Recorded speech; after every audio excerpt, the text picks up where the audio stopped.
ശിഹാബ് സാമൂഹിക പ്രവർത്തകർക്കിടയിലെ പ്രകാശ ഗോപുരമാണ്. ശിഹാബ് പൊതുപ്രവർത്തന രംഗത്ത് നാളെയുടെ വാഗ്ദാനമാണ്. ശിഹാബ് ജാതിമത കക്ഷി രാഷ്ട്രീയത്തിനതീതമായി തൻ്റെ നാട്ടുകാരായ യുവാക്കളോടൊപ്പം ചേർന്ന് സേവനരംഗത്ത് നിസ്വാർത്ഥനായി പ്രവർത്തിക്കുന്ന ഒരു പോരാളിയാണ്. ശിഹാബ് തൻ്റെ ജോലി കഴിഞ്ഞാൽ പിന്നെ സാമൂഹിക സാംസ്കാരിക രംഗങ്ങളിൽ നാടിനു വേണ്ടി നിറഞ്ഞു നിന്ന് പ്രവർത്തിക്കുകയാണെന്നും. ശിഹാബ് 1.5 ദശാബ്ദക്കാലത്തോളം തൻ്റെ വാർഡിലെ ഏക വിദ്യാലയമായ കൊയ്ത്തക്കുണ്ട് GLP സ്കൂളിനു വേണ്ടി PTA പ്രസിഡന്റ്, SMC ചെയർമാൻ എന്നീ നിലകളിലെല്ലാം പ്രവർത്തിക്കുകയായിരുന്നു എന്ന് മാത്രമല്ല, ജീവിക്കുകയായിരുന്നു എന്നാണ് വാർഡിലെ കുടുംബങ്ങളെല്ലാം പറയുന്നത്.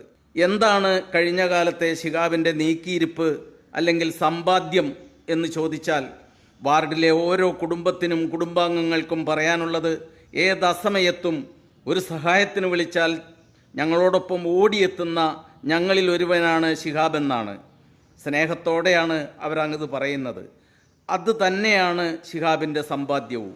തിരഞ്ഞെടുപ്പ് നടക്കുന്ന കരുവാരകുണ്ട് ഗ്രാമപഞ്ചായത്തിലെ കൊയ്ത്തക്കുണ്ട് 1-ാം വാർഡിൻ്റെ ഇടതുപക്ഷ സ്ഥാനാർത്ഥി ശിഹാബിനൊപ്പമാണ് ഇന്ന് കെ ന്യൂസ്. ശിഹാബ് പ്രവർത്തനം ആരംഭിച്ചല്ലോ. അതെ, വിജയപ്രതീക്ഷയിലല്ലേ? 100% വിജയപ്രതീക്ഷ എന്ന് പറഞ്ഞു കഴിഞ്ഞാൽ, ഈ കൊയ്ത്തക്കുണ്ട് വാർഡിനെ സംബന്ധിച്ചോളം കഴിഞ്ഞ തവണ കുട്ടത്തി വാർഡിൻ്റെ ഒരു ഭാഗമായിട്ടാണ് കൊയ്ത്തക്കുണ്ട് പ്രദേശം കുറച്ച് ഒരു 150ഓളം വീടുകൾ ഉണ്ടായിരുന്നത്. ആ വീടുകൾ വാർഡ് വിഭജനത്തിൻ്റെ ഭാഗമായി കൊയ്ത്തക്കുണ്ട് വാർഡിൽ വരികയും വാക്കോടിൻ്റെ ഭാഗമായിരുന്ന കുറച്ച് വീടുകളും കൂടെ ഒരുമിച്ചിട്ടാണ് ഈ വാർഡിനെ രൂപീകരിച്ചിട്ടുള്ളത്. കഴിഞ്ഞ ഒരു ടൈമിൽ ഈ കൊയ്ത്തക്കുണ്ടിൻ്റെ ഭാഗമായിരുന്ന കുട്ടത്തിയുടെ ഭാഗമായിരുന്ന കൊയ്ത്തക്കുണ്ട് പ്രദേശത്ത് സമഗ്ര വികസനം നടത്താൻ നമുക്ക് സാധിച്ചിട്ടുണ്ട്. കാരണം ഇടിഞ്ഞു പൊളിഞ്ഞാറായ ഒരു വീട് പോലുമില്ല, ഷെഡിൽ പാർക്കുന്ന ആരുമില്ല. ഒരു പ്രദേശത്ത് മുഴുവൻ കുടിവെള്ള പ്രയാസം നേരിടുന്ന വർഷങ്ങളായിട്ട് അതിന് നമുക്ക് പരിഹാരം കാണാൻ സാധിച്ചു. 21 ലക്ഷം രൂപ ചെലവഴിച്ച് കിണറും അതിൻ്റെ ടാങ്കും പ്ലംബിങ്ങും എല്ലാം നിർത്തി അവർക്ക് കുടിവെള്ളം എത്തിക്കാനും സാധിച്ചിട്ടുണ്ട്. അപ്പോൾ അതിൻ്റെ ഭാഗമായിട്ട് ജനങ്ങളെല്ലാം പൂർണ്ണ സപ്പോർട്ടാണ്. ആ ഒരു പ്രതീക്ഷ തന്നെയാണ് ഇപ്രാവശ്യം നമുക്ക്. കരുവാരകുണ്ട് പഞ്ചായത്തിൻ്റെ ഒരറ്റത്ത് തൂവൂർ പഞ്ചായത്ത് അതിരിടുന്ന കൊയ്ത്തക്കുണ്ട് വാർഡിൽ കഴിഞ്ഞ LDF ഭരണത്തിൽ ഒത്തിരിയേറെ വികസന പ്രവർത്തനങ്ങൾ നടത്താൻ സാധിച്ചു എന്നാണ് ശിഹാബ് പറയുന്നത്. കുറേ വർഷങ്ങൾക്ക് ശേഷം, 40 വർഷങ്ങൾക്ക് ശേഷമാണ് ഇടത് വർഷത്തിന് സ്വന്തമായിട്ട് കരുവാരകുണ്ട് ഗ്രാമപഞ്ചായത്ത് ഭരിക്കാൻ നിൽക്കുന്നത്. അതിൻ്റെ ഭാഗമായിട്ട് തന്നെ നമ്മളെ കരുവാരകുണ്ട് ഗ്രാമപഞ്ചായത്തിൽ 1000ഓളം വീടുകൾ കൊടുത്തു. കാരണം നമുക്കറിയാം, കരുവാരകുണ്ട് ഗ്രാമപഞ്ചായത്തിൽ ഇപ്പോൾ ലൈഫ് ഭവന പദ്ധതിയിൽ അപേക്ഷിച്ച ആരും വീടില്ലാതെ നിൽക്കുന്നില്ല. ഏകദേശം 1000ഓളം വീടുകൾ കൊടുത്തു. അതിൽ 850-900 വീടുകൾ ഏകദേശം പൂർണ്ണമായും പണി തീരുകയും മറ്റത് അതിൻ്റെ ഘട്ടം ഘട്ടമായിട്ട് പണി നടന്നുകൊണ്ടിരിക്കുകയാണ്. അപ്പോൾ ഇത് തന്നെയാണ് ജനങ്ങളിലേക്ക് വെക്കാനുള്ള ഏറ്റവും വലിയൊരു മുൻകരുതൽ എന്നുള്ളതിലേക്ക് നമുക്ക് തുടർഭരണം ആവശ്യപ്പെടാനുള്ള കാരണം അത് തന്നെയാണ്.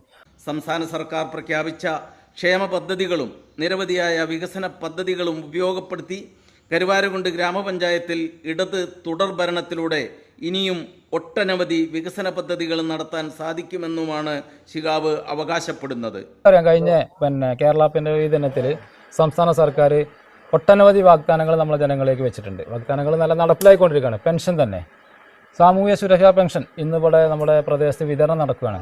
അതായത് പെൻഡിങ്ങുള്ള ഒരു മാസത്തെ 1600-ഉം സർക്കാർ പുതുക്കിയ വർദ്ധിപ്പിച്ച 2000 രൂപ വെച്ചിട്ട് 3600 രൂപ ഞാൻ എൻ്റെ കണ്ണുകൊണ്ട് കണ്ടാണെന്ന് ജനങ്ങൾ കൈപ്പറ്റി വാങ്ങുന്നത്. ഞാനിന്ന് വീട് കയറുന്ന സ്ക്വാഡ് വർക്കിൻ്റെ ഭാഗമായിട്ട് ഇതിൻ്റെ പെൻഷൻ വിതരണക്കാരെയും കണ്ടുമുട്ടാൻ സാഹചര്യം ഉണ്ടായി. അപ്പോൾ അവരുടെ നേരിട്ട് ബോധ്യപ്പെട്ടൊരു കാര്യമാണ്. അപ്പോൾ ജനങ്ങൾക്ക് ഇതെല്ലാം മനസ്സിലായിട്ടുണ്ട്. മാത്രമല്ല വേറെയും കുറേ, അതുപോലെ തന്നെ നമുക്കറിയാം 35 വയസ്സ് കഴിഞ്ഞ് 60 വയസ്സുള്ള മഞ്ഞ പിങ്ക് റേഷൻ കാർഡ് ഉടമകൾക്ക്, വനിതകൾക്ക് 1000 രൂപ വെച്ച് കൊടുക്കാൻ സർക്കാർ തീരുമാനിച്ചിട്ടുണ്ട്. അതിൻ്റെ ഏകദേശം നീക്കുപോക്കുകളെല്ലാം പൂർണ്ണമായിട്ടുണ്ട്. ഇലക്ഷൻ പ്രഖ്യാപിച്ചത് കൊണ്ട് അതിൻ്റെ ചെറിയൊരു തടസ്സം നേരിട്ടുണ്ട്.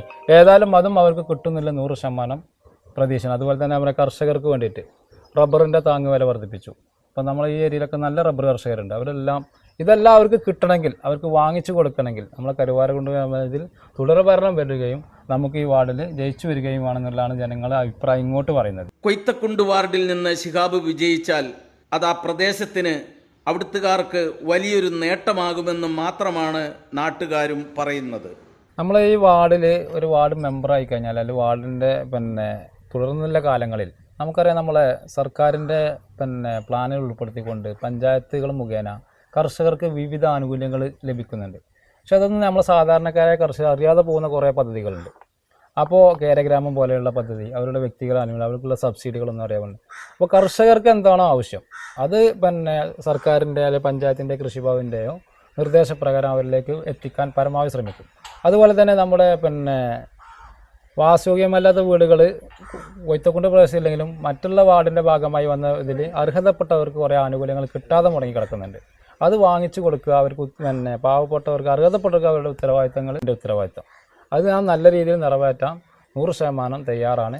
ഇവിടെ ഒരു പാലത്തിൻ്റെ ഒരു പ്രശ്നം കേൾക്കാം, എപ്പോഴും ഇങ്ങനെ പറഞ്ഞു കേൾക്കാം. എന്താ അതിൻ്റെ അവസ്ഥ? ഇവിടെ ഒരു പാലത്തിൻ്റെ പ്രശ്നം എന്ന് പറഞ്ഞാൽ കൊയ്ത്തക്കുണ്ട് ഭാഗത്ത് തൂര് പഞ്ചായത്തിനെയും കരുവാരം ഗ്രാമപഞ്ചായത്തിനെയും ബന്ധിപ്പിക്കുന്ന ഒരു തോടുണ്ട്. ആ തോടിന് വർഷങ്ങൾ പഴക്കമുള്ള ഒരു പാലമുണ്ട്. ഈ പാലം ഏകദേശം 2 വർഷത്തോളമായിട്ട് അപകടാവസ്ഥയിലാണ്. ഗ്രാമപഞ്ചായത്ത് അതിൻ്റെ പിന്നെ എഞ്ചിനീയർമാരെ കൊടുന്ന് എസ്റ്റിമേറ്റ് എടുക്കുകയോ ചെയ്തു. അന്നത്തെ വാർഡ് മെമ്പറും ഗ്രാമപഞ്ചായത്ത് പ്രസിഡന്റ് ആയിരുന്ന പൊന്നമ്മ ടീച്ചറായിരുന്നു ഈ വാർഡിൻ്റെ മെമ്പറായിട്ടുണ്ടായിരുന്നത്. അങ്ങനെ കൊണ്ടുവന്നപ്പോൾ അന്ന് 2 വർഷം മുമ്പ് വന്ന എസ്റ്റിമേറ്റ് തന്നെ 45 ലക്ഷം രൂപയാണ് അവർ എസ്റ്റിമേറ്റ് ഇട്ട് തന്നത്.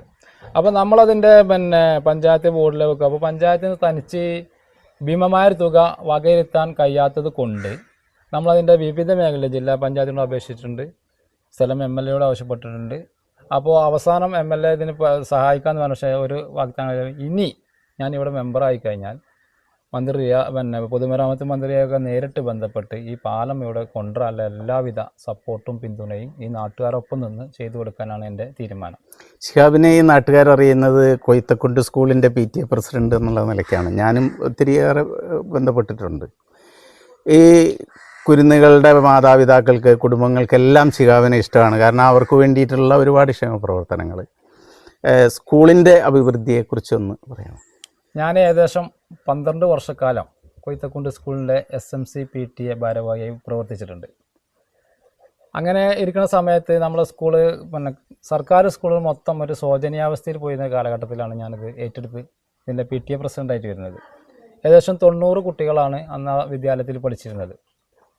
അന്ന് ആണ് 1ാം പിണറായി സർക്കാർ അധികാരത്തിൽ വരികയും പൊതുവിദ്യാഭ്യാസ സംരക്ഷണ യജ്ഞം എന്നൊരു പിന്നെ രൂപീകരിക്കുകയും അതിൻ്റെ ഭാഗമായിട്ട് നമ്മൾ പിന്നെ അത്യാവശ്യം ഫണ്ടുകളെല്ലാം സ്കൂളിലേക്ക് വരികയും അങ്ങനെ സ്കൂളിനെ ഡെവലപ്പ് ചെയ്തെടുക്കാൻ സാധിച്ചിട്ടുണ്ട്. ഇപ്പോൾ ഏകദേശം 300ഓളം കുട്ടികൾ പഠിക്കുന്ന ഒരു വിദ്യാലയമാക്കി മാറ്റാൻ എനിക്ക് സാധിച്ചിട്ടുണ്ട്. കഴിഞ്ഞ വർഷത്തോടു കൂടി എൻ്റെ കുട്ടി അവിടുന്ന് ഉപരിപഠനത്തിന് ഹൈസ്കൂളിലേക്ക് പോയത് കൊണ്ടാണ് ഞാൻ ഇപ്രാവശ്യം PTA SMC, കാരണം അതിൻ്റെ ഒരു റൂൾസ് ഉണ്ടല്ലോ, രക്ഷിതാവായാലും എൻ്റെ മൂത്ത കുട്ടി +2 പഠിക്കുന്നു. അന്ന് മുതൽ അവസാനത്തെ കുട്ടി 5ാം ക്ലാസ് പഠിക്കുന്നു. അതുവരെ എല്ലാ വർഷവും അതിൻ്റെ ഭാരവാഹിത്വം ഏറ്റെടുക്കാൻ സാധിച്ചിട്ടുണ്ട്. അതുപോലെ ഗ്രാമപഞ്ചായത്തിൻ്റെ ഫണ്ട് ഉപയോഗിച്ചുകൊണ്ട് ഈ ഒരു കഴിഞ്ഞ വർഷം കൊണ്ട് 25 ലക്ഷം രൂപയുടെ വികസനമാക്കി സ്കൂളിന് കൊണ്ടുവരാൻ സാധിച്ചിട്ടുണ്ട്. ഒരു 15 ലക്ഷം രൂപ ചിലവാക്കിയിട്ട് ക്ലാസ് റൂമിൻ്റെ പണി ഏകദേശം ഈ ഇലക്ഷൻ്റെ തൊട്ട് മുമ്പാണ് പൂർത്തീകരിക്കാൻ കഴിഞ്ഞത്. അതുപോലെ തന്നെ കുട്ടികൾക്ക് മഴ നനയാതെ ഭക്ഷണം വാങ്ങാൻ വേണ്ടിയിട്ട് പിന്നെ പുറകു വശം റൂഫിട്ട് നല്ലൊരു ഹാളാക്കി മാറ്റാം പിന്നെ ഫണ്ട് വെച്ച് അതിൻ്റെ അഗ്രിമെൻറ്റ് കഴിഞ്ഞിട്ടുണ്ട്. ഇലക്ഷൻ പ്രഖ്യാപിച്ചുകൊണ്ട് അത് വർക്ക് ചെയ്യാൻ പറ്റിയില്ല. അതുപോലെ തന്നെ കുട്ടികൾക്ക് നല്ല രീതിയിൽ ഭക്ഷണം കഴിച്ച് പാത്രം കഴുകാനും കൈ കഴുകാനൊക്കെ അല്ലേ 4 ലക്ഷം രൂപ ചിലവാക്കി അതിൻ്റെ ഒരു പ്രവർത്തനം നടന്ന് പൂർത്തീകരിച്ചു കൊടുത്തിട്ടുണ്ട്. ചുറ്റുമതിലുകൾ ഉണ്ടായിരുന്നില്ല, അതെല്ലാം പൂർത്തി. അതെല്ലാം ഈ ഒരു കഴിഞ്ഞ 5 വർഷം കൊണ്ട് മാത്രമാണ് അവിടെ നടത്താൻ സാധിച്ചിട്ടുള്ളത്. കാരണം ഈ 5 വർഷങ്ങളായിട്ട് ആ സ്കൂൾ നിൽക്കുന്ന സ്ഥലം എന്നും UDF സംവിധാനം വരുന്നവർ മെമ്പർ ആയിരിക്കും അവിടെ ഉണ്ടായിരുന്നത്. പക്ഷേ ഈ വർഷവും അത് തന്നെയായിരുന്നു. എന്നിരുന്നാലും ഗ്രാമപഞ്ചായത്തിൻ്റെ ഒരു പിന്നെ ഫണ്ട് ഉപയോഗിച്ചുകൊണ്ട് പഞ്ചായത്ത് പ്രസിഡന്റ് പ്രത്യേക താല്പര്യപ്രകാരം ഉൾപ്പെടുത്തിക്കൊണ്ട് 25 ലക്ഷം രൂപയുടെ വികസനമാണ് ഒരു 5 വർഷം കൊണ്ട് കൊയ്ത്തക്കുണ്ട് സ്കൂളിൽ നേടിയെടുക്കാൻ സാധിച്ചിട്ടുണ്ട്. അതിൻ്റെ ഭാഗമായിട്ട് തന്നെയാണ് നമുക്ക് ആ സ്കൂളിൻ്റെ ഒരു ആത്മബന്ധം, അവിടെയുള്ള രക്ഷിതാക്കളും നാട്ടുകാരും പൂർണ്ണ പിന്തുണയും സപ്പോർട്ടാണ് ഈ ഒരു വാർഡിൽ മത്സരിക്കാൻ അവർ തന്നിട്ടില്ല. അത് തന്നെയാണ് ഈ വാർഡിൽ 100% വൻ ഭൂരിപക്ഷത്തോടെ വിജയിക്കുന്നുള്ള പ്രതീക്ഷയുള്ളത്. കരുവാരകുണ്ടുകാർ മൊത്തം പ്രതീക്ഷയോടുകൂടി കാത്തിരിക്കുന്ന ഒരു സ്ഥാനാർത്ഥിയാണ് ശിഹാബ്. ഇടതുപക്ഷ മുന്നണിയുടെ പ്രതിനിധിയായി കരുവാരകുണ്ട് ഗ്രാമപഞ്ചായത്തിലേക്ക് എത്തിയാൽ, തുടർഭരണവും കൂടി ഒത്തുവന്നാൽ, ഞാൻ ഓർക്കുകയാണ് പണ്ട് ഇടതുപക്ഷ മുന്നണിയിലേക്ക് ഒരവസരം കിട്ടിയപ്പോൾ CPMൻ്റെ നെടുമ്പ മുഹമ്മദിനെ, ഒരു ടാപ്പിങ്ങുകാരനായിരുന്നു, അദ്ദേഹത്തെ പ്രസിഡൻ്റാക്കിയ പാരമ്പര്യമുള്ള ഇടതുപക്ഷ മുന്നണിക്ക് ഒരുപക്ഷെ ഇതുപോലെ ഇത്രയും നല്ല സുതാര്യമായ പ്രവർത്തനവുമായി മുന്നിറങ്ങി നടക്കുന്ന ഈ ശിഹാബിനെ ഒരുപക്ഷെ പ്രസിഡൻ്റാക്കിക്കൊണ്ടുപോലും ആ മുന്നണി മാറ്റുകയാണെങ്കിൽ ഈ പ്രദേശത്തിന് മൊത്തത്തിൽ ഒരു മാറ്റങ്ങളുണ്ടാകും എന്ന പ്രതീക്ഷയിൽ അദ്ദേഹത്തിന് വിജയം ആശംസിക്കുകയാണ്. കെ ന്യൂസിൻ്റെ ക്യാമറാമാൻ ശിഹാബിനൊപ്പം ഉമ്മച്ചൻ.